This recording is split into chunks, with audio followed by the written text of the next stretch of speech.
ITI DK sir YouTube channel पर आप सभी का हार्दिक स्वागत है। आज के प्रैक्टिकल में आपको ट्रांसफार्मर चैप्टर से जो स्किल टेस्ट में प्रैक्टिकल पूछे जाते हैं उन सभी प्रैक्टिकल की अपन चर्चा करेंगे। चर्चा ये करनी है आपको, पहले तो सारे प्रैक्टिकल का सर्किट डायग्राम देखना है, समझना है, उसके बाद में आपको मैं प्रैक्टिकल दिखाऊंगा, आपके हाथ से भी करवा के चेक करवाऊंगा कौन सा प्रैक्टिकल कैसे होता है। ट्रांसफार्मर चैप्टर से कौन कौन से प्रैक्टिकल पूछे जाते हैं, जिनमें से मैं आपको 8-10 प्रैक्टिकल हैं जो मेन प्रैक्टिकल हैं, इससे संबंधित ही आपको स्किल टेस्ट में प्रैक्टिकल करवाएं। पहला जो प्रैक्टिकल है आपका वो रहेगा ट्रांसफार्मर में हाई वोल्टेज और लो वोल्टेज वाइंडिंग की जांच करना।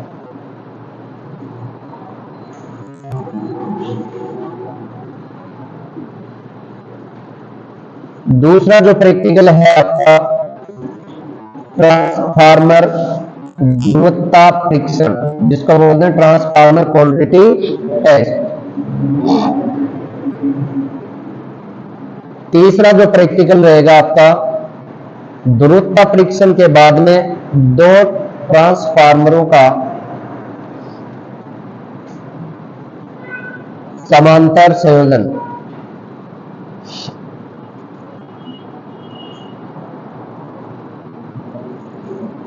चौथा जो प्रैक्टिकल रहेगा आपका दो ट्रांसफार्मरों का श्रेणी संयोजन।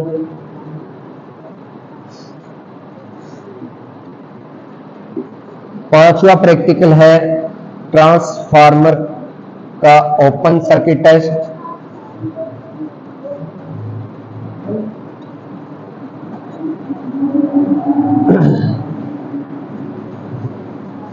छह नंबर है ट्रांसफार्मर शॉर्ट सर्किट टेस्ट।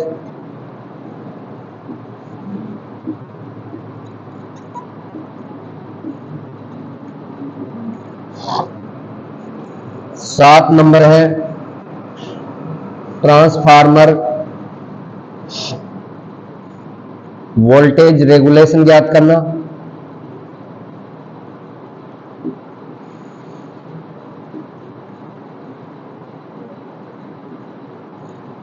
आठ नंबर है ट्रांसफार्मर की दक्षता ज्ञात करना। 9 नंबर का है transformer BDV breakdown voltage, जिसको बोलते हैं ऑयल टेस्ट करना।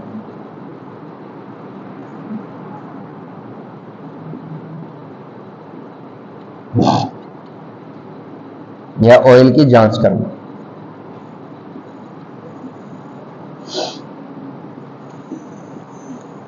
दस नंबर का प्रैक्टिकल रहेगा आपका ट्रांसफार्मर बैक टू बैक परीक्षण।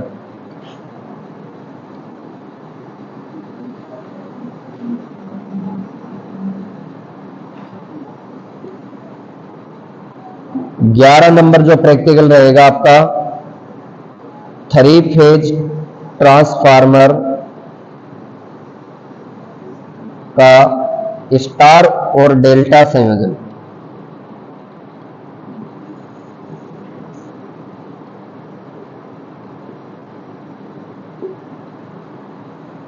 ये 11 प्रैक्टिकल हैं आपके। 11 प्रैक्टिकलों में से कोई भी आपको प्रैक्टिकल पूछ सकते हैं। अब देखो ये तो आपके 11 प्रैक्टिकल हो गए, ये आपको सीखने हैं। अब बात करना है तो ट्रांसफार्मर की, तो आपको ये पता होना चाहिए कि ट्रांसफार्मर होता क्या है। किसी को पता क्या होता है ट्रांसफार्मर? ये वैद्युतिक युक्ति है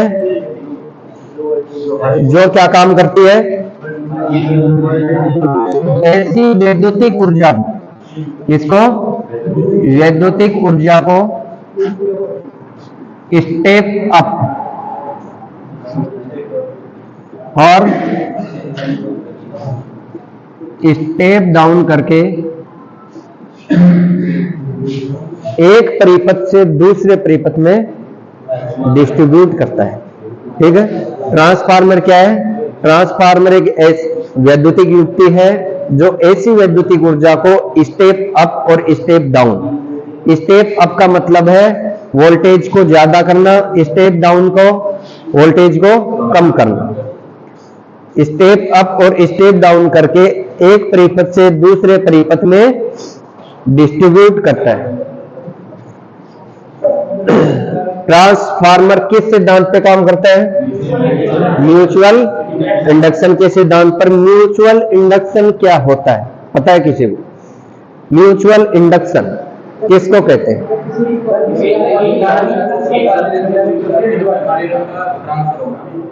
म्यूचुअल इंडक्शन को, इंडक्शन शब्द का मतलब है प्रेरण। प्रेरण क्या होता है? प्रेरण, इंडक्शन क्या होता है?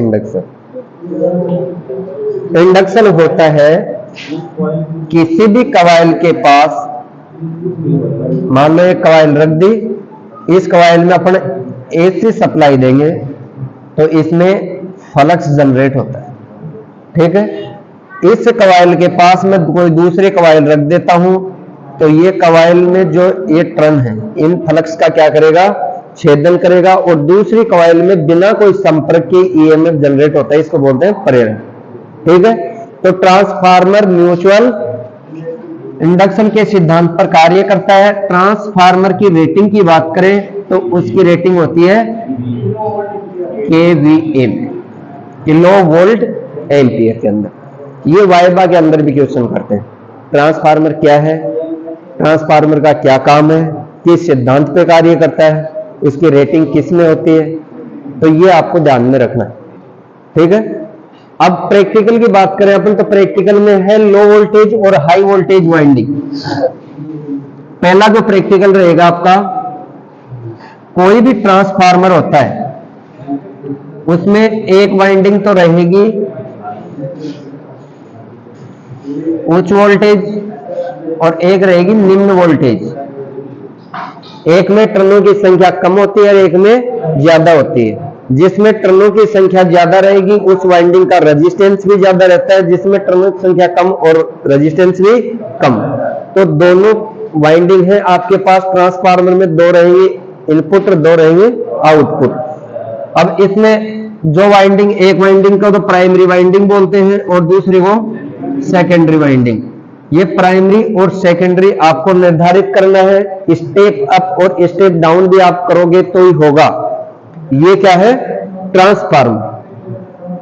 ट्रांसफार्मर में इसका वाइंडिंग का रेजिस्टेंस आप ओम मीटर से ज्ञात करो, इसका भी ओम मीटर से ज्ञात करो, दोनों का रेजिस्टेंस ज्ञात करना है। जिसका रेजिस्टेंस अधिक आए वो कौन सी वाइंडिंग रहेगी? हाई वोल्टेज वाइंडिंग रहेगी। जिसका रेजिस्टेंस कम आए वो रहेगी लो वोल्टेज, कम आएगा वो रहेगी लो वोल्टेज वाइंडिंग। कर लोगे चेक? अब प्रत्येक ट्रांसफार्मर की जो हाई वोल्टेज वाइंडिंग होती है, सिंगल फेज जो ट्रांसफार्मर की बात कर रहे हैं अपन, इसकी वाइंडिंग की रेटिंग होती है 250 वोल्ट तक, 230 से 250 तक होती है। तो इसको तो आपको देखने की जरूरत नहीं, जिसमें रेजिस्टेंस ज्यादा है, हाई वोल्टेज है और सिंगल फेज की रेटिंग कितनी है? 230 से 250। अब इसको 250 या 230 वोल्टेज आप दोगे तो आउटपुट में ये कितनी वोल्टेज दे रहा है वो आपको चेक करना है। ठीक है, मान लो कोई ट्रांसफार्मर 12 वोल्ट भी देता है, कोई 24 भी देता है, कोई 36 भी देगा, कोई 50 भी दे देगा, कोई 150 भी दे देगा, कोई 200 भी दे देगा। ठीक है, अब इसकी चेक कर लिया हमने। अपने पास जो ट्रांसफार्मर है 250/150 वोल्ट है। 150 वाली तो लो वोल्टेज हो गई और ये हाई वोल्टेज हो गई। अगर आप इस ट्रांसफार्मर को 150 वोल्टेज दोगे तो इधर कितना वोल्टेज देगा? ये 250 वोल्टेज देगा। तो कौन सा ट्रांसफार्मर बन गया? स्टेप अप बन गया। अब स्टेप अप बन गया, अगर मैं इसको यहां 250 वोल्टेज देता हूं तो इधर कितनी देगा? 150 वोल्टेज देगा। कौन सा बन गया?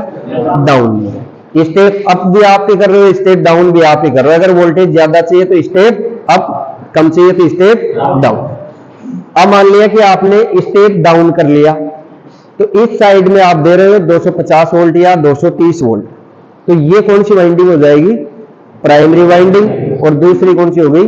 सेकेंड। जिस वाइंडिंग को सप्लाई स्रोत से जोड़ा जाता है वो तो होती है प्राइमरी, जिसको लोड से जोड़ा जाता है होती है सेकेंडरी वाइंडिंग।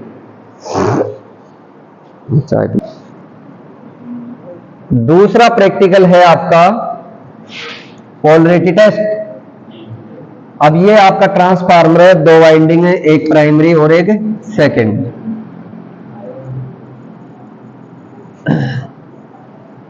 इसकी रेटिंग 250 वोल्ट और इसकी रेटिंग 150 वोल्ट। अब मान लिया कि इसको स्टेप डाउन बनाना है, तो इसकी ये प्राइमरी वाइंडिंग हो गई, ये सेकेंडरी वाइंडिंग हो गई। पोलैरिटी टेस्ट क्यों करना पड़ता है ट्रांसफार्मर में? क्यों करना पड़ता है?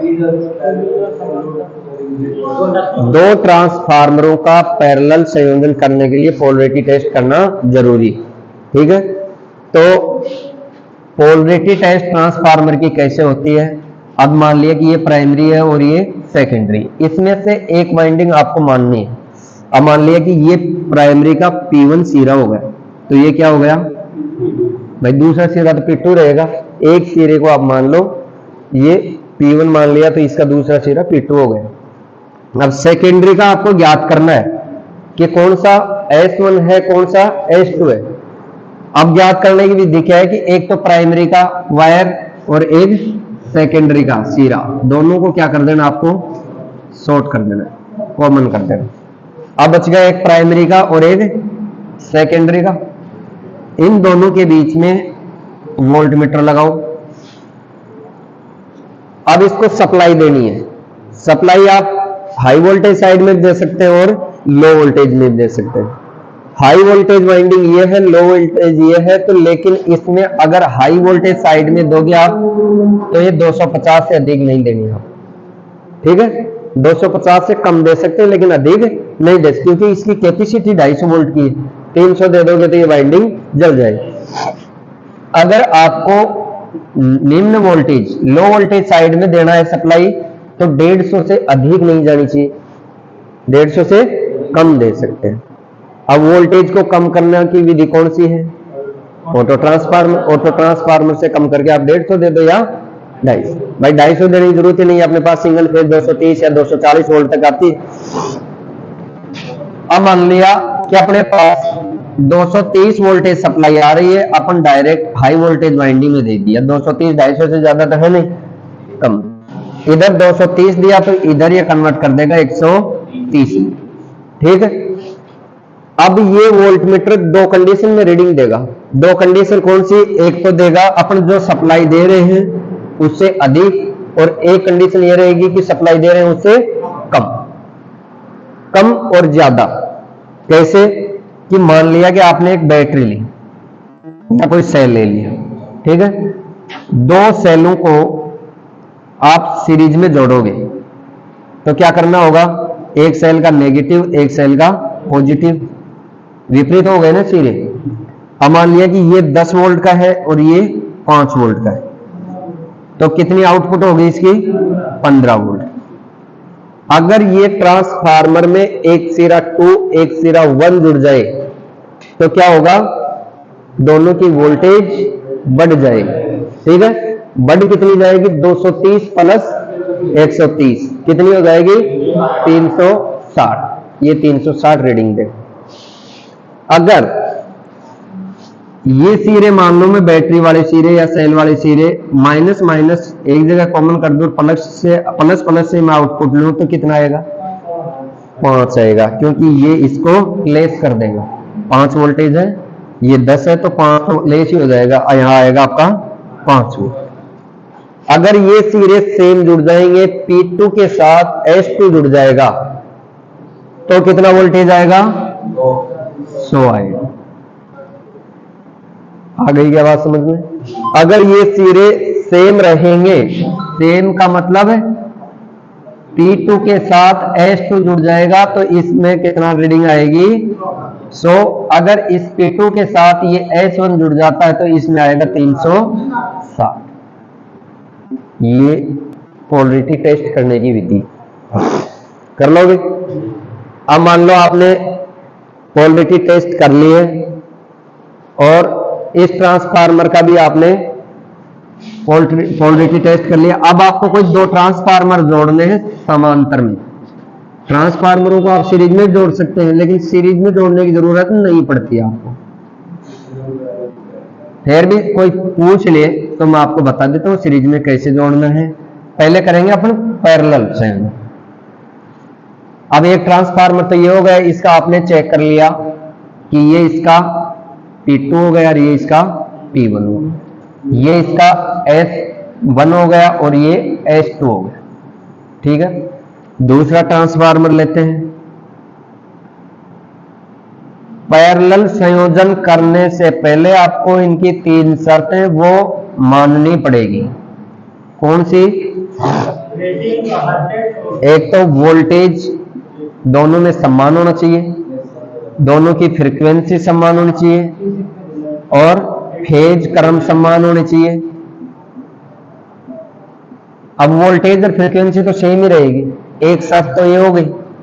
दूसरी शर्त फेज क्रम की। तीसरी शर्त हो गई इसकी रेटिंग दोनों की समान होनी चाहिए। ये अगर 1 kVA का है तो दूसरा भी कितना होना चाहिए? 1 kVA का ही होना चाहिए। ठीक है, 3 शर्त हो गई, वोल्टेज फ्रीक्वेंसी समान, फेज क्रम और रेटिंग, तीनों समान होनी चाहिए जो भी ट्रांसफार्मर आप पैरेलल में जोड़ो। अगर इनमें से कोई कंडीशन आपने नहीं मानी तो ट्रांसफार्मर जल जाता है। अब इसका भी मान लिया आपने P1, P2, S1, S2, phase क्रम की जांच हो गई। अब इसका पैरेलल संयोजन करना है। तीसरा प्रैक्टिकल आपका यही है, दो ट्रांसफार्मरों का समांतर संयोजन। तो दोनों ट्रांसफार्मर में समांतर संयोजन कैसे करना है कि ये P1 है तो P1 एक ट्रांसफार्मर, दूसरा ट्रांसफार्मर का P1 शॉर्ट कर। ठीक है, पहला ट्रांसफार्मर ये, सेकंड ये, तो फर्स्ट और सेकंड का P1 सीधा शॉर्ट कर। अब दूसरा है P2 और दूसरे ट्रांसफार्मर का भी P2, ये हो गया। सो दोनों को P1 से सीधा निकाल लो और एक P2 से निकाल। यहां आपको इनपुट सप्लाई देनी, जितनी वोल्टेज दोगे दोनों के पास उतनी वोल्टेज जाएगी। पैरेलल में है,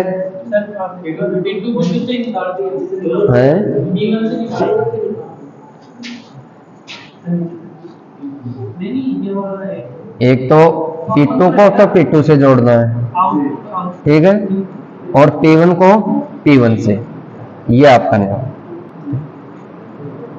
ठीक है, P2 का तो ये हो गया सीधा और P1 का ये हो। इसी हिसाब से सेकेंडरी का भी जोड़ना है। S2 को तो S2 से कनेक्ट कर दो और S1 को S1 से कनेक्ट कर दो। एक सिरा से निकाल लो S1 से और एक सिरा निकाल लो S2 से। यहां आउटपुट हो, यह आपका आउटपुट है। अब मान लिया कि इस ट्रांसफार्मर की रेटिंग 230 वोल्ट है, आपने 230 वोल्टेज दे दिया है तो दोनों के पास 230 वोल्टेज आए। आउटपुट मान लिया कि इसकी 130 वोल्ट है, इसकी भी 130 वोल्ट है, तो आउटपुट कितनी आएगी? 130 ही आएगी, क्योंकि पैरेलल संयोजन है। अब इसमें पैरेलल करने का मतलब क्या रहा? मतलब यह है कि वोल्टेज रेटिंग पर कोई प्रभाव नहीं पड़ता, केवल करंट रेटिंग। मान लिया कि इस ट्रांसफार्मर की करंट रेटिंग 5 एम्पियर है और दूसरे की भी कितनी है? 5 एम्पियर। तो इस पर अपन अगर सिंगल ट्रांसफार्मर लेते हैं तो 5 एम्पियर से ज्यादा लोड नहीं लगा सकते।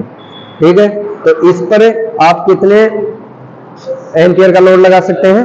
10 का लगा सकते हैं। तो इसकी केवीए रेटिंग पहले 1 केवी की थी, अब दोनों की 1 की थी, अब कितनी की होगी? 2 केवीए। 2 केवीए का आप लोड लगा सकते हैं। ये हो गया आपका पैरेलल संयोजन। ठीक, तीसरा सिस्टम है आपका दो ट्रांसफार्मरों का श्रेणी संयोजन। आप दो विधि से कर सकते हैं इसका।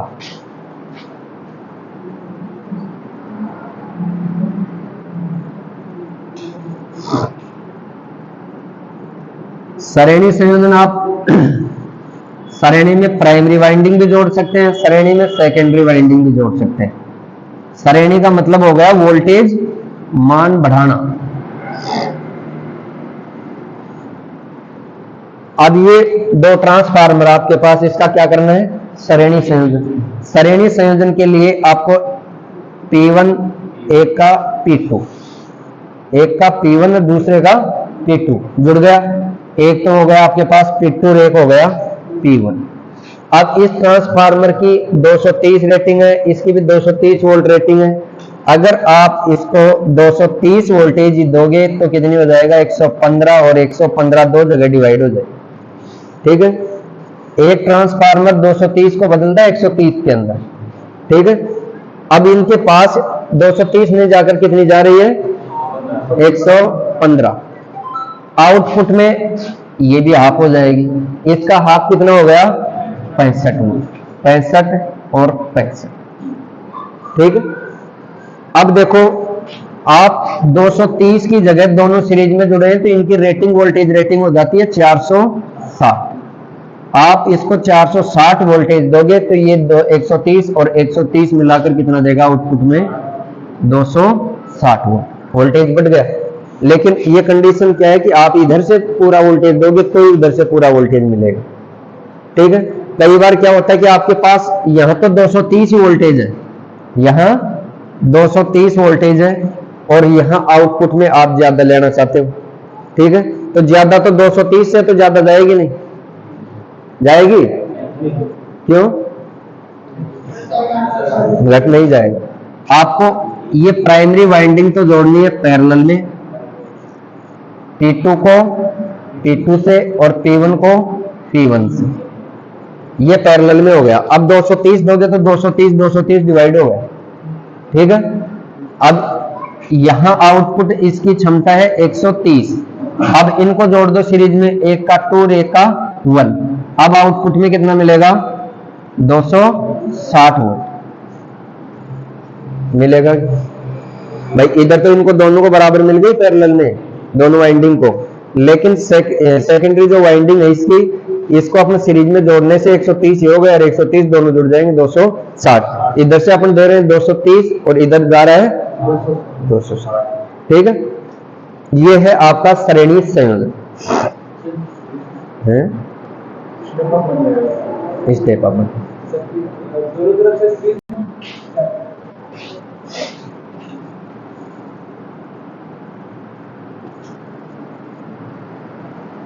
ये आपका ट्रांसफार्मर है। ठीक है, ट्रांसफार्मर में लॉस होते हैं। ट्रांसफार्मर में कोई भी वैद्युतिक मशीन होती है उसमें लॉस होता ही होता है। ट्रांसफार्मर एक ऐसी एस्थेटिक युक्ति है कि इसमें लॉस कम होता है, स्थिर युक्ति है, इसमें कोई घूमने वाला पार्ट ये नहीं है, तो इसमें लॉस होता है लेकिन वो कम होता है। इसमें दो प्रकार के लॉस होते हैं, एक तो होता है आयरन लॉस और एक होता है कॉपर लॉस। आयरन लॉस होता है, ये कहां होता है? ट्रांसफार्मर की कोर में। और कॉपर लॉस होता है वाइंडिंग। आयरन लॉस के अंदर दो लॉस आते हैं, एक तो होती है एडी करंट और एक होता है हिस्टेरेसिस। ये दोनों लॉस ही किसके अंतर्गत आते हैं? आयरन लॉस के। और वाइंडिंग के अंदर जो लॉस होता है वो कॉपर लॉस के अंदर होता है। इस ट्रांसफार्मर के अंदर आप आयरन लॉस ज्ञात करोगे तो कौन सा टेस्ट करना है? Open circuit. और कॉपर लॉस ज्ञात करोगे तो शॉर्ट सर्किट। ये जो लॉस होता है आयरन लॉस, ये ट्रांसफार्मर में नो लोड अवस्था से फुल लोड अवस्था तक फिक्स रहता है, तो इस लॉस को बोलते हैं स्थिर लॉस। क्या बोलते हैं? स्थिर। जबकि कॉपर लॉस होता है वो लोड के अनुसार घटता है, लोड के अनुसार बढ़ता है। कम लोड पे कम होगा, अधिकतम लोड पर अधिक होगा। तो ये क्या हो गया? वेरिएबल। ये हो गया वेरिएबल, बदलने वाला, और ये हो गया फिक्स। ठीक, पहले अपन बात करेंगे आयरन लॉस की। आयरन लॉस अपन ज्ञात करते हैं ओपन सर्किट टेस्ट से। तो ओपन सर्किट टेस्ट हमेशा लो वोल्टेज वाइंडिंग की तरफ से ज्ञात हो। ठीक है, सप्लाई कहां देनी है? लो वोल्टेज साइड में। हाई वोल्टेज साइड की वाइंडिंग होती है उसको आपको ओपन रखना है। आगे बात समझ, iron loss low voltage winding में सप्लाई देनी है और हाई वोल्टेज वाइंडिंग को ओपन रखनी है। इसकी रेटिंग आपको पता लग गया कि 250 और 150 रेटिंग तो आप याद कर ही लोगे जांच करके। अब इसको लो वोल्टेज वाइंडिंग को आपको देना है मात्र 150 वोल्ट, जितनी रेटिंग है उस रेटिंग का पूरा वोल्टेज देना है। ठीक है, अब लॉस ज्ञात करने के लिए आपको चाहिए मीटर। मीटर कौन कौन से? Voltmeter, ammeter, wattmeter. हमेशा जो लॉस होता है वो वाट में होता है ना, जो पावर की खपत होगी वो वाट में हो। इसमें पावर की खपत होनी नहीं चाहिए, लेकिन इसके अंदर जो लॉस है कोर के अंदर, उसके कारण कुछ ना कुछ पावर खपत हो रही। तो पावर की खपत ज्ञात करने के लिए यहां आपको लगाना पड़ेगा वाट मीटर। वाट मीटर के अंदर दो कॉइल आती है, पीसी और सीसी। करंट कॉइल को हमेशा श्रेणी में जोड़ना है और प्रेशर कॉइल को समांतर में जोड़ना है। अब क्या होता है कि ये वाट मीटर है, वाट मीटर में इसकी रेंज लगभग ज्यादा रहती है, 500 वाट, 1000 वाट, 1200 वाट, 1500 वाट, 2000 वाट बढ़ती है। अब इसमें मान लो कि नो लोड है तो लॉस तो होगा लेकिन कम होगा। सिंगल फेज ट्रांसफार्मर है, छोटा बड़ा ट्रांसफार्मर भी अगर होता तो कुछ लॉस ज्यादा होता, उसमें अपन रीडिंग देखने में कोई दिक्कत नहीं होती। अगर आपको रीडिंग देखनी है तो मान लो आपको तो वोल्ट मीटर तो चाहिए, इसको वोल्टेज देना माप कर, तो इस परिपथ की आपको करंट और माप लेनी। ठीक है, क्या करनी है? करंट और माप लेनी है। अब इसके अंदर जो पावर की खपत होगी, तो वाट मीटर रीडिंग दिखा रहा है तो अपने को मान लो कि एक पॉइंट में दिखाएगा तो अनुमान नहीं लगा सकते। अगर डिजिटल है वो तो बता देगा, एनालॉग है तो एनालॉग में आइडिया नहीं लग पाता है। तो आपके पास वोल्टेज तो आ रहा है, 150 वोल्टेज दे रहे हो आप, और ये देना भी 150 वोल्टेज है, फिक्स वोल्टेज। अब इसमें कितना करंट जा रहा है? नो लोड पे अगर ये ट्रांसफार्मर करंट ले रहा है तो इसमें लॉस हो रहा है। मान लिया कि इसने 0.5 एम्पीयर ये करंट ले लिया, इतनी करंट लेता नहीं है, मान रहे हैं, तो इसकी पावर निकाल लो। एसी परिपथ के अंदर आप पावर निकालना हो तो P बराबर क्या होता है? V इंटू आई। अब ये इंडक्टिव लोड है, इसमें आपको cos फाई भी ऐड करना पड़ेगा। ठीक है, एसी परिपथ के अंदर आपको cos फाई ऐड करना पड़ता है क्योंकि इसमें फ्रीक्वेंसी रहती है, और फिर आपको लोड देखना है कि इंडक्टिव लोड है, कैपेसिटिव है या रजिस्टिव है। लेकिन ये ट्रांसफार्मर है, इंडक्टिव है, कॉइल है इसके अंदर, तो ये cos फाई भी आपको क्या करना पड़ेगा? ऐड करना। अब cos फाई का मान इंडक्टिव लोड में अपन मान लेते हैं 0.8, 0.9। ट्रांसफार्मर में लॉस कम होता है तो 0.9 से ऊपर मानना। अब 0.9 के ऊपर तो एक आ गया, ये तो यूनिट ही हो गया, तो आप मान सकते हैं 0.95, 0.96, 0.97 ऐड तक मान लो। ठीक है, लेकिन इसमें मानना है आपको। तो इसकी पावर आप मान लो निकाल रहे हो, मान लिया कि मैं पावर इसके cos फाई का मान रख लिया 0.95। ठीक है, और V का मान आ गया आपके पास 150, करंट का मान है 0.5 और 0.95। ये क्या है? पावर का फॉर्मूला है, किसमें? AC circuit. अब इसका मान निकालो कितना होगा? कितना आ गया इसमें लॉस? 150 into 0.5 into 71.25। 71.25 ये आपका लॉस है, और लॉस कौन सा है? Iron loss. इस हिसाब से आपको आयरन लॉस ज्ञात करना। अब ये तो है आपका ओपन सर्किट टेस्ट। अब करेंगे अपने short circuit test. Short circuit test क्यों किया जाता है? कॉपर लॉस ज्ञात करने के लिए। और कॉपर लॉस कहां होता है? वाइंडिंग में। और ये जो लॉस रहेगा ये वेरिएबल, परिवर्तित प्रकार का रहेगा, लोड के साथ घटने बढ़ने वाला लोड रहेगा। ये आपका ट्रांसफार्मर है। आपने आयरन लॉस ज्ञात किया कौन से सर्किट टेस्ट से? ओपन सर्किट से। कौन सी साइड में किया? लो वोल्टेज में। अब आपको करना है short circuit high voltage winding. ये आपकी हाई वोल्टेज वाइंडिंग है और ये आपकी लो वोल्टेज वाइंडिंग। इस वाइंडिंग में आपको सप्लाई देनी है, लो वोल्टेज वाइंडिंग को क्या करना है, शॉर्ट कर देना। आप लो वोल्टेज वाइंडिंग को तो शॉर्ट कर देना और हाई वोल्टेज वाइंडिंग में आपको सप्लाई देनी।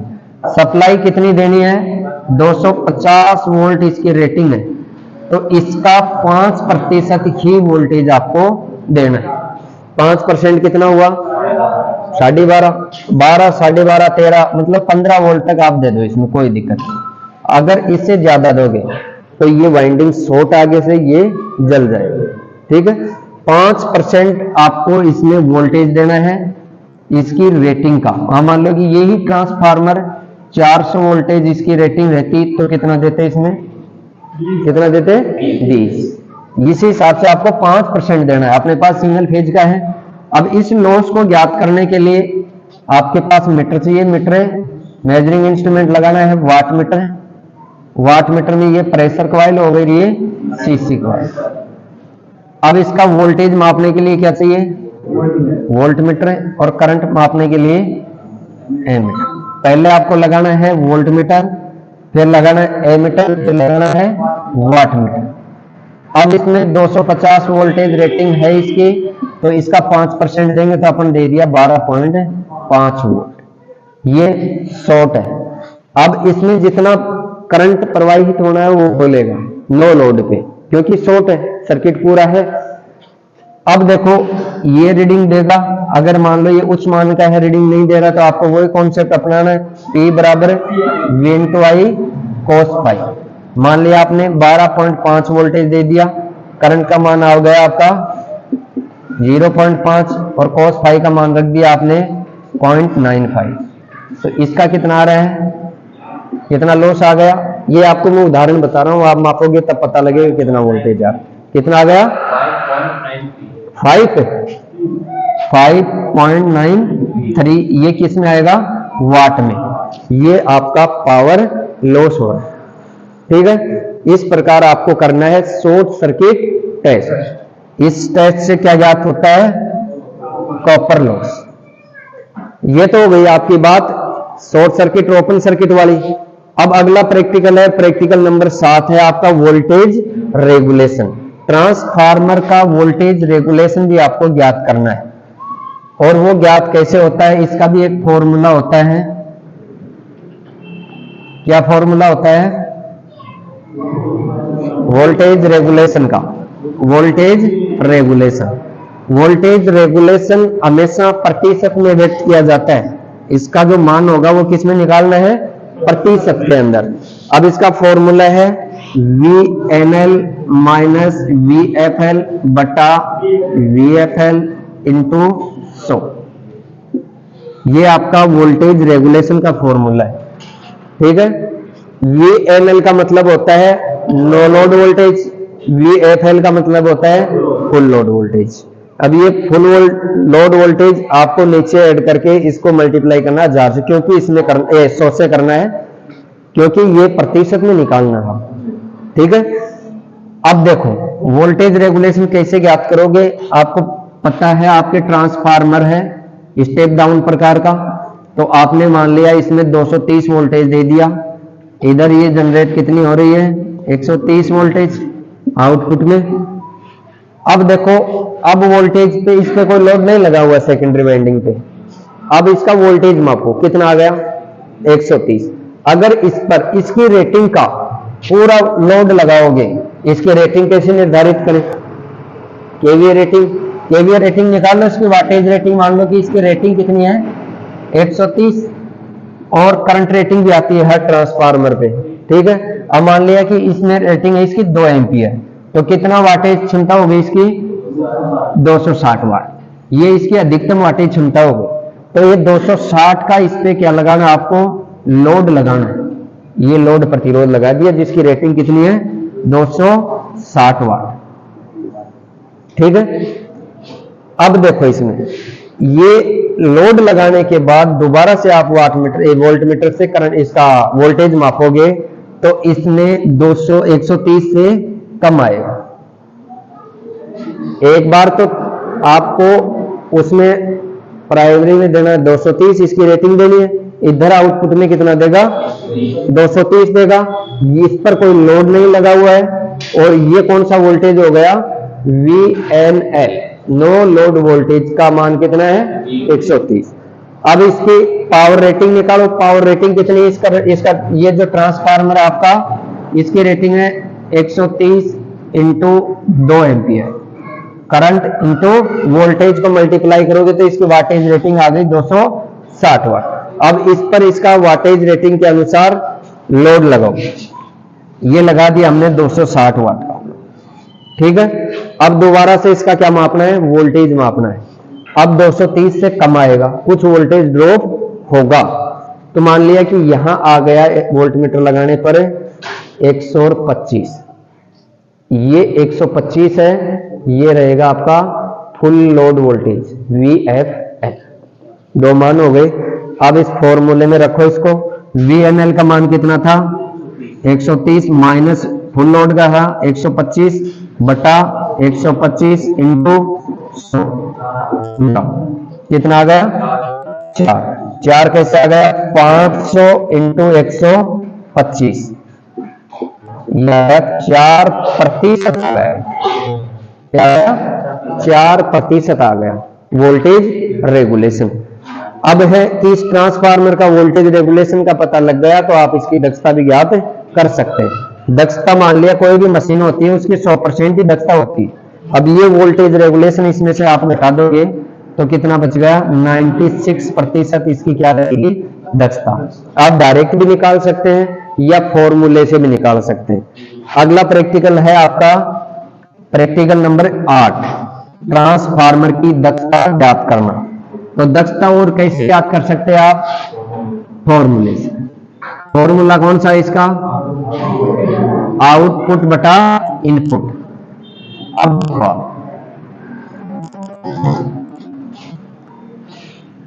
ट्रांसफार्मर है आपके पास, रेटिंग 230, 130 हो गई, प्राइमरी की 230, सेकेंडरी की।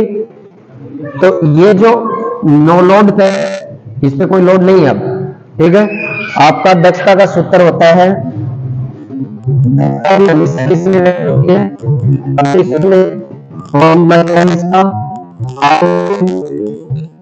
बटे इनपुट इंटू 100।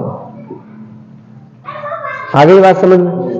आउटपुट और इनपुट, इनपुट जहां अपने को सप्लाई मिल रही है, आउटपुट जितनी अपने को काम में आ रही है। भाई ट्रांसफार्मर है, मैं तेरे को कोई भी मान लो कि सामान दे दिया आपको 10 क्वांटिटी दे दी, उसमें से 0.5 क्वांटिटी कहीं रहेगी, अपने को मिला कितना 9.5। तो आउटपुट कितना मिला 9.5, इनपुट कितना था 10 था।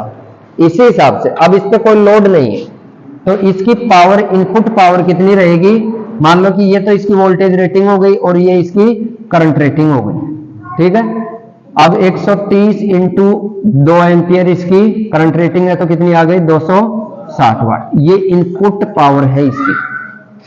आपने लोड लगाया 260 वाट का और इसमें 5 वोल्ट का क्या हो गया, लॉस हो गया। आपको मिल रहा है फुल लोड वोल्टेज 125। अब मान लो कि इसको भी अपन इस करंट से मल्टीप्लाई करेंगे तो कितना आ गया इसमें, 250 वाट। इसकी इनपुट पावर कितनी थी 260, आउटपुट पावर कितनी मिली 250। फॉर्मूले में रखो, आउटपुट कितनी है 250, इनपुट कितनी है 260 इंटू 100, कितना है इसका मान 96,